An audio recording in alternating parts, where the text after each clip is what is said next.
What's going on, everybody? Hope you're all having a great Tuesday. BobbyFi here. We're going to be talking through the MLB, and then if you guys have any NBA questions, I'm happy to weigh in my thoughts.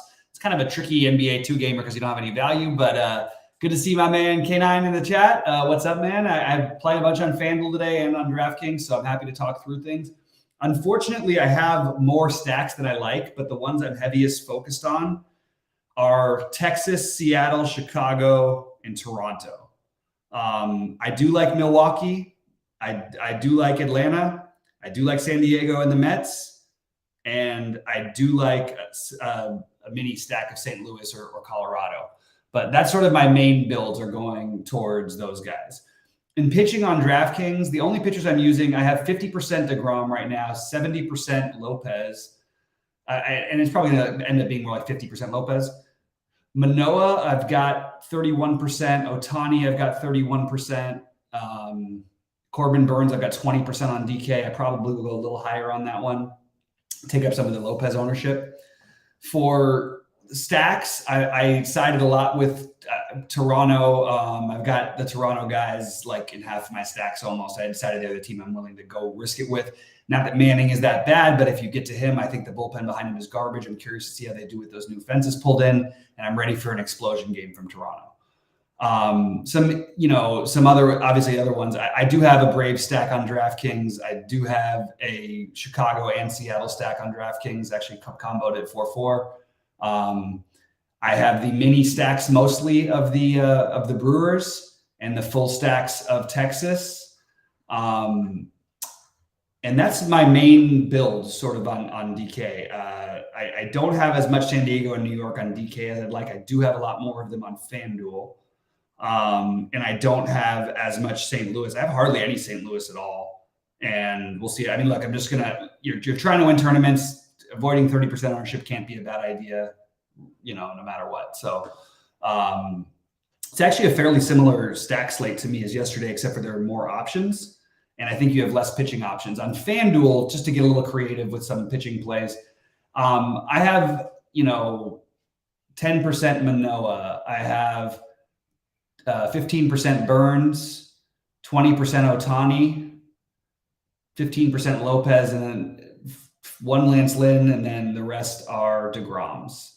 It's just hard for me. I do have like a couple of cheapo buy-ins, like with David Peterson, but I'm not like excited about it. It's like a $5 tournaments only.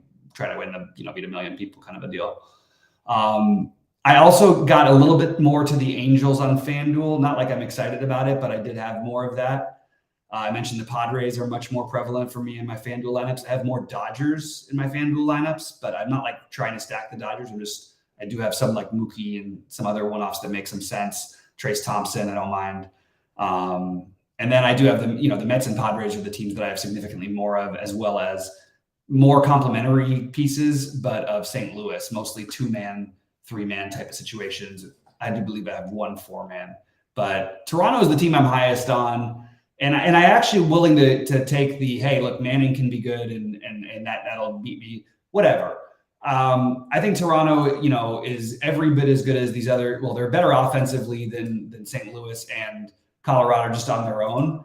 And I'm just wondering in this, with the stadium, with the roof pulled in, with the fences pulled in a little bit, how can we not play them at like 0 ownership? Like, I just think that that's just the right way to play in the long run. And I could make the same argument for Atlanta, but just stacking up the 30%ers of St.Louis just against the pitcher who hasn't given up a run this season, who I actually don't believe is that bad. Yeah, he's going to get hit sometimes. He's pitchers in Colorado, but Atlanta and Toronto stand out as maybe the best contrarian, but then you want to get some of that win game in Seattle, in Chicago, the Seattle-Chicago side, and they're also going fairly low on, and it's a big slate. We see why. There's other teams to choose from, but I'm into sort of making those my 4 primaries, with some of the San Diego, New York Mets pieces, with some of the with some full stacks of Texas. Texas more so on DK because they have some value options I don't mind, like Jankowski will run. I mean, hopefully if they're not up by 1 million runs, if they're, just a few runs or whatever. But Jankowski, Jonah Heim, Josh Jung, all very affordable. And then I like the spend ups in Seager and Garcia and Semien. So that's sort of essentially what I'm doing and hoping Coors doesn't beat me.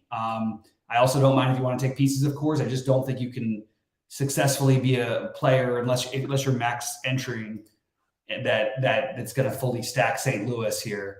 It's just so hard to win that way with their ownership. It just doesn't make any sense. And like I said, Freeland still hasn't given up a run this season, and he's been the most popular guy to stack against this first 2 starts. So I maybe give the man a little bit of respect and realize that he knows how to pitch there. One-off bats that make some sense on DraftKings, Mike Moustakas. I'll take a shot on anybody with that kind of power, even though we haven't seen it in a couple of years at 2,700, first and third base eligible. I like him as a one-off. I love Varsho on DraftKings. I love Winker. I like his price a lot. I do think that Milwaukee's another team that's just going to have zero ownership, and we know Merrill Kelly can run into the bad side of things sometimes. So getting like Tellez cheap, Winker cheap, and then maybe completing it with like a Christian Yelich as a 3-man. I think that makes too much sense for me to ignore. So that's what I'm going to be doing. Curious what you guys are doing out there. Say what's up and jump in here. San Francisco, nowhere. San Francisco is they're my least favorite stack of the night. I have no interest in San Francisco whatsoever. The Dodgers just don't get hit that hard, and you have the best. I think you could really argue that Urias has been the best pitcher. I think if you ask anybody who has the best stuff, I think it'd say it's Dustin May. And I have no idea what would make you want to get to San Francisco here. There's a 0% chance I would play any San Francisco lineups on this kind of a slate.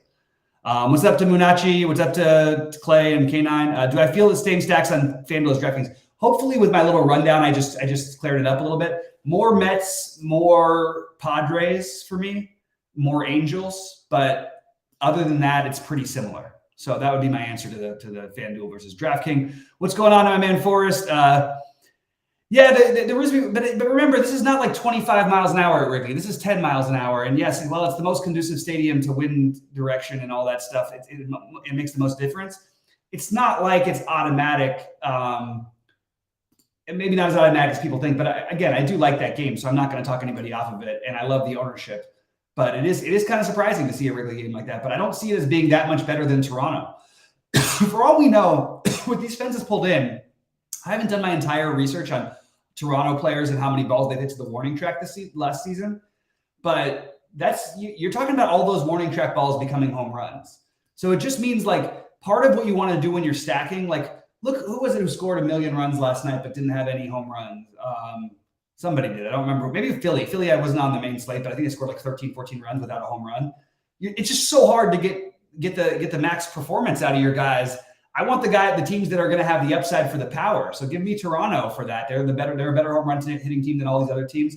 Give me the power speed of the Braves. And I do think St. Louis it makes perfect sense why they're the highest projected total. It just doesn't make sense that they're going to be owned as much more than everybody else as they are. I just don't have all that interest. I also want to address something about correlating. I don't think you should care one little bit about where your hitters are hitting when you're 5-man stacking on DraftKings ever. I don't care this and that. Oh, and the correlation means so much less on DraftKings than it does on FanDuel. You're still playing for power and speed. So I just don't think it matters that enough.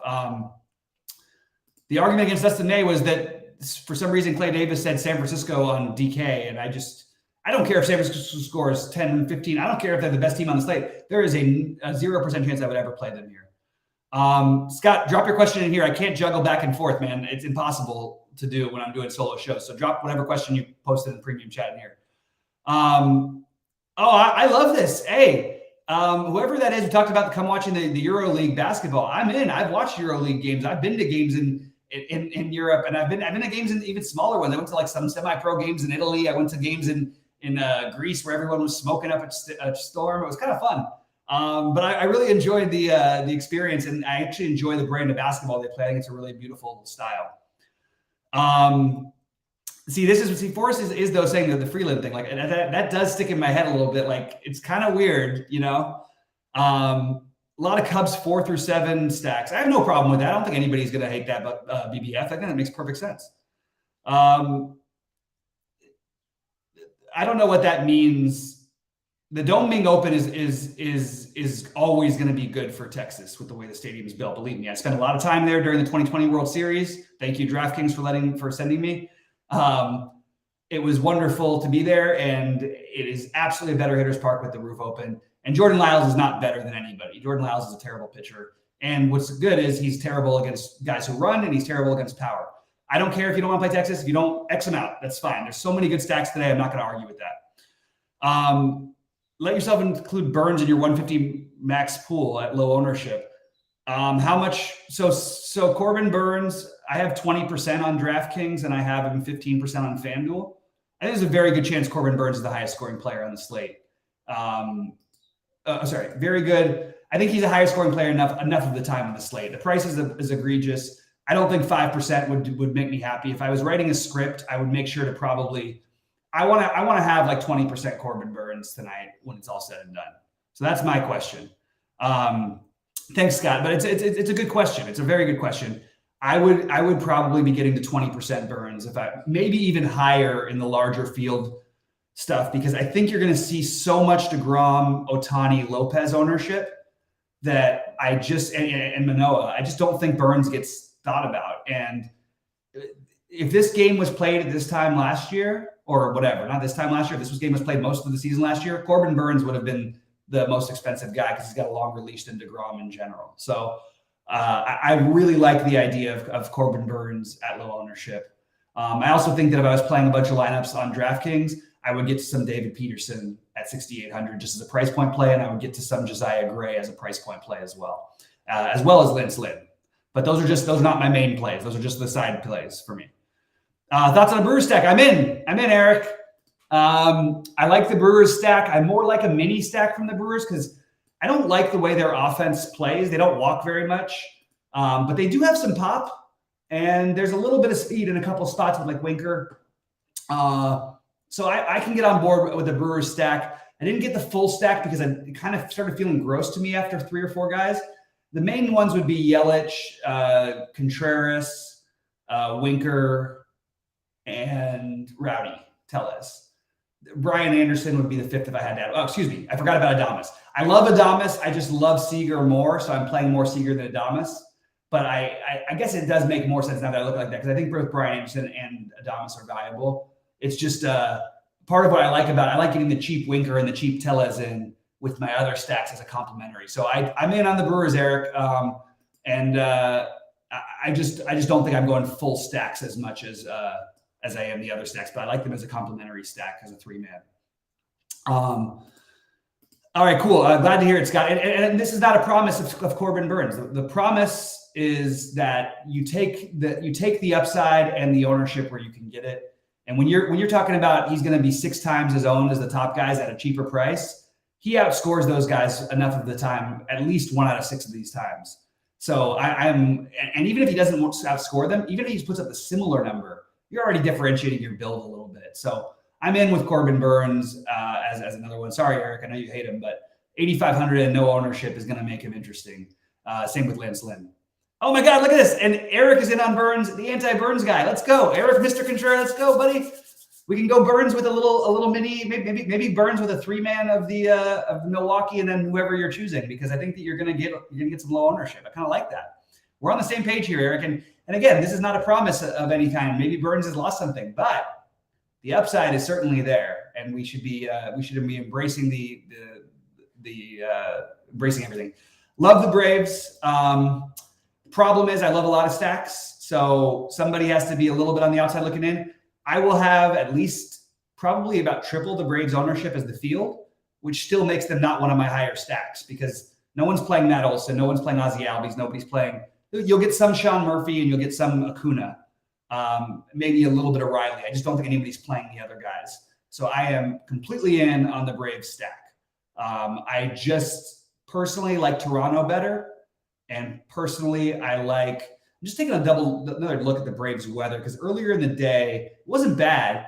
It just, it had me a little bit. Yeah, you just have slight winds blowing in. It's just not ideal hitting weather, which is fine. Like the Braves are monsters, but yeah. So I'm in on the Braves. I just don't personally have as much of them as I do some other stacks. That's about it.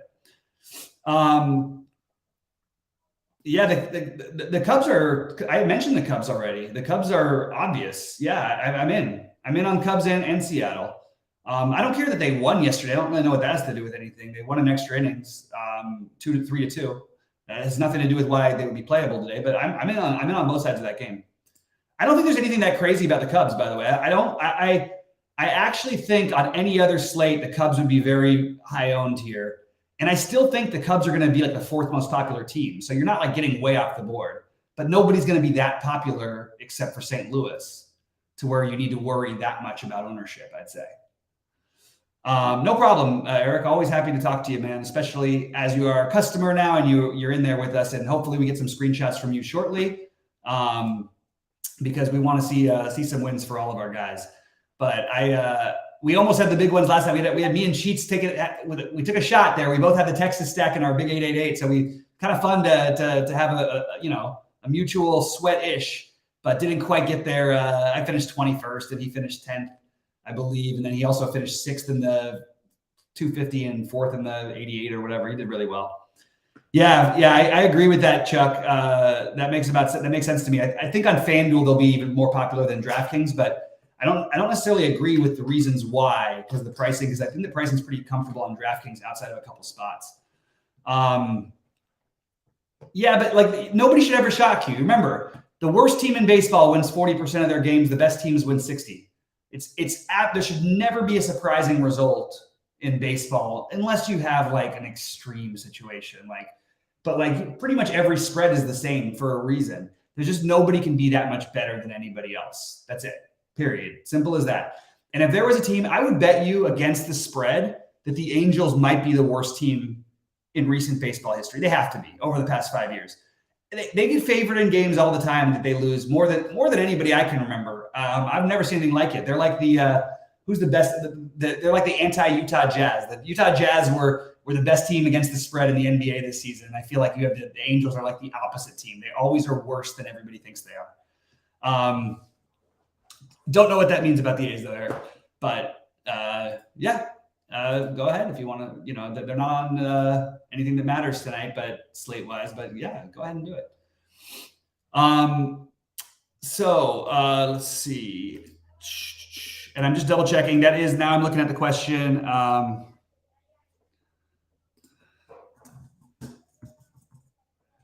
Answered on air just because I don't want to have things that.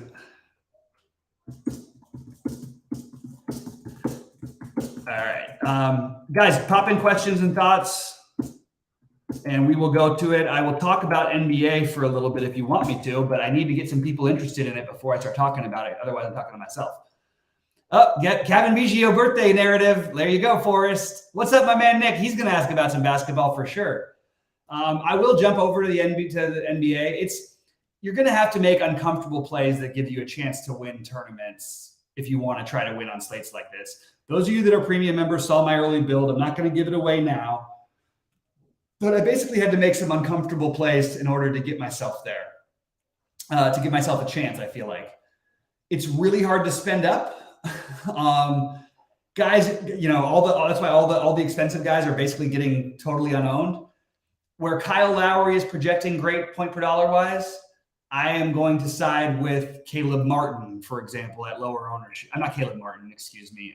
Gabe Vincent at lower ownership. And by the way, even Caleb Martin will be in play, but Gabe Vincent will be significantly lower owned. So I'm going that direction.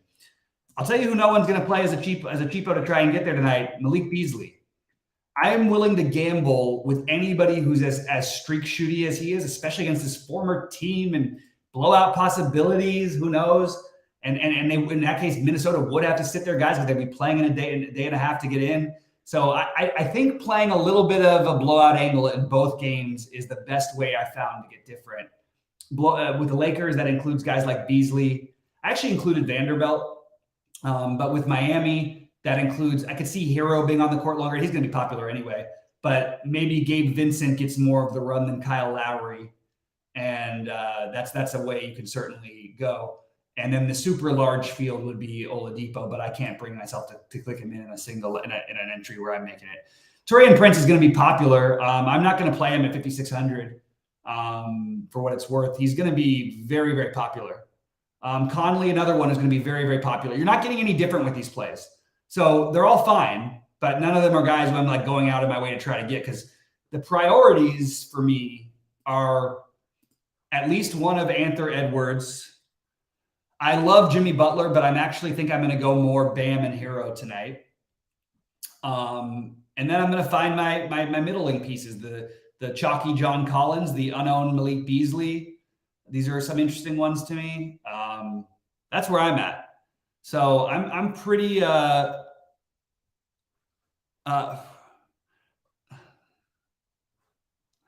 let's see. Let's see if there's anything else. Sorry, I thought I've got to kick out of that from Goldie. Yeah, I mean, all these guys are fine. It's going to be a really tough slate. It's going to be a very low scoring slate, unless we get some weird overtime that is game stacked. That's another thing you can do. Who would be on the court? The thing that happens if you play the later guys, like I have the Beasley and Vanderbilt that I could easily turn into a much more comfortable build if Jalen Noel is officially announced in. Because I would take a shot on Jalen Noel because of his price. And I think he'll have some ownership. If Jalen Noel is out, I think you can play Nickeil Alexander-Walker. Look, you have to make some uncomfortable plays here today. Why couldn't Minnesota go against the Lakers and play these 3-guard lineups? I think it's totally possible today that they could. And I actually think that's even reasonably likely. So going to be really tough. We're looking forward to the bigger NBA slates, and maybe once they figure out ways we can sort of play guys. It's kind of hard to play anybody right now. For what it's worth, Ant and Cat is going to be a big question. I think the answer for me is Edwards. I think it's really close between the two of them. But I think that's the answer for me, is just slightly Edwards over Cat. But I mean, both of them are fine. Yeah, you got to be uncomfortable to try and win tournaments. If you want to play cash, I can tell you in 2 seconds what a cash game lineup is going to look like. Unfortunately, you're going to have one player different than everybody else, and that's what's going to determine everything. Other guys I liked earlier today and sort of fit my potential blowout angle, I kind of like the Okongwu play today. Why not play Okongwu, okay, and skip Capella, play Okongwu, and I think that's another way you can get a little different. I'm not going to get crazy different, but that's what you get. You get a little different in 4 spots and one really different in 1. Next thing you know, you're winning the tournament. So that's my strategy. No, there's definitely not, Eric. No such thing as too many players. I actually think that if you spit out optimals, they would give you at least 4 Heat. The Heat are going to be the most popular. The Heat are going to be who everyone goes with. What do I think about Jalen Johnson? I think that's a terrible idea. I guess I get what you're doing, but are we sure Jalen Johnson is going to play 1 minute? I've got him projected to play 2 minutes. So if you want to put a 0 in your spot, then yes. I don't know that he plays at all tonight, to be honest with you. Eric, you're getting a question about your favorite Heat guys, but the Heat are going to be the mega chalk. So I'm guessing that the most popular Heat guys are going to be in order. It's going to be somewhere either Hero or Lowry, then Jimmy Butler, and then Bam, or Bam, then Jimmy Butler. Those are the 4 in order of how they're going to be owned. Then you're going to get a lot of ownership on Kevin Love and a reasonable amount of ownership on Vincent. Strus won't get ownership, and I think he's kind of interesting. Strus or Martin are 2 other ones. Just Strus's price doesn't really allow you to help much. And for what it's worth, I am specifically going out of my way not to play Butler, Bam, and Hero together, because I actually think at that point, for all of them to get there, then you need that game to stay close, which means you're sort of ignoring Atlanta, and then you're ignoring Minnesota, who's missing 2 important players. So I would rather, if I already had Bam and Hero, I would play Edwards or Towns ahead of Butler. For the spot for Johnson at 5,400, or would you drop? So you're talking about a cash game showdown? I didn't know anybody even plays that. I've never even heard of that before. I honestly didn't even know they existed. 5,400. I have no idea what the prices are for the showdown slate. But I wouldn't be playing a guy. God, that's I thought he was 200 or something. That's why you were playing him. No, I wouldn't be playing guys who I don't think are going to play basketball tonight. No, I would definitely rebuild your lineup. Yeah. Oh yeah. I love Jimmy. Hey, you're preaching to the choir, but to play him at 60% ownership, 50% ownership with Bam and Hero means they all went off, and then nobody from Minnesota or Atlanta or the Lakers can go off, because that's all your spend ups. If you play those 3 guys, you get 0 more spend ups. That's the way it works. So really, really difficult for that to get there. I don't know what if you tell me like something else, like I wouldn't be, in general, it's a pretty bad logic outside of football to ever captain players who just may not play. Butler, so even if he's 38%, what difference what are you accomplishing with that? So you have to get ceiling games out of those three. So you have those three, Bam, Butler, and Hero, then have to outscore all of the combinations of the other guys. So Bam outscoring what's his name? Bam and excuse me. I'm going to the Minnesota guys now because that's what you have to think about. Kyle Anderson. I think they're very similar. I think Bam is a better play, but I just don't know how Bam Butler. So if you're doing that, what I would do, Eric, is treat it like you're playing the Laker game as a blowout. That's the only way to do it. So this guy, Northside Duncan's not playing anybody. Let's see. Who else is there in there? But also don't look at these ownership percentages and assume they mean everything. They're still factoring in things that aren't really factorable. You know, you've got a Q tag on guys who are going to play, but it's going to change the ownership. I mean, Jimmy Butler's ownership earlier this morning was 86% on SaberSim. And SaberSim is look, you're going to have similar projections throughout the industry, but I'll tell you what the real projection should be on him. Let's see. I've got Butler using my own stuff at about 50%. No, I like John Collins better than Butler by a lot. But I'm sorry, I like John Collins better than Okongwu by a lot. But Okongwu is a guy you can get different with, whereas John Collins is not a guy you can get different with. John Collins is going to be much higher owned, but he's a much better play. Okongwu is the get different play. And you're playing him at center, and I just see him as being the guy who's in the 10 to 15%. Of course, I have interest. Eric, build a lineup for me and include LeBron James and tell me how you feel about the rest of your lineup. See if you can build one that makes any sense. It doesn't matter. No, you see, you're missing the point. Don't talk just about these random things. Build a lineup with them and see how it goes. You basically use Hero only. Maybe you could use one of the 7,700. If you play, let's say you played Bam, and Hero. How are you building the rest of your lineup? You're just going to take all shots that every low-owned guy, every cheap guy hits their ceiling? It just seems like a terrible way to play. If there was anybody out, of course the ownership seems low. You can't fit them in. That's why it seems low. Everybody's going to say the same thing, but then try to actually build. It's impossible. All right, Nick, good luck to you, but my friend, I'm not playing Lowry now. Will he end up in one of my lineups? Maybe. My specific goal is to try to avoid him and play Gabe Vincent at 1/4 the ownership instead. And with that, I am going to get out of here, finish building my baseball lineups. I'm going to say good luck to all you guys. I will be in the premium Discord for both sites. But please tag me if you have anything, because if you don't, I'm unlikely to see it some of the time. But I'm always happy to answer, always happy to be there for you guys. We appreciate you all. Make sure to give us the like before you get out of here. We really appreciate that. And we'll be in the Discord the whole night talking it through. If we find angles on this that we can play a guy like LeBron or Davis, I'd love to see it, because I tried building and I couldn't come up with a way that I felt comfortable with including them. But if you do, you could certainly find a way to win a tournament. And Trey and DeJounte Murray fit that same mold as well. Some of these guys are gonna go off. Even if they do, it's just really hard to build with the rest of your lineups without all these guys. It's just really hard. Anyway, guys, I appreciate you all. Good luck, everybody, and we'll see you in Discord and hopefully at the top of the leaderboards at the end of the night.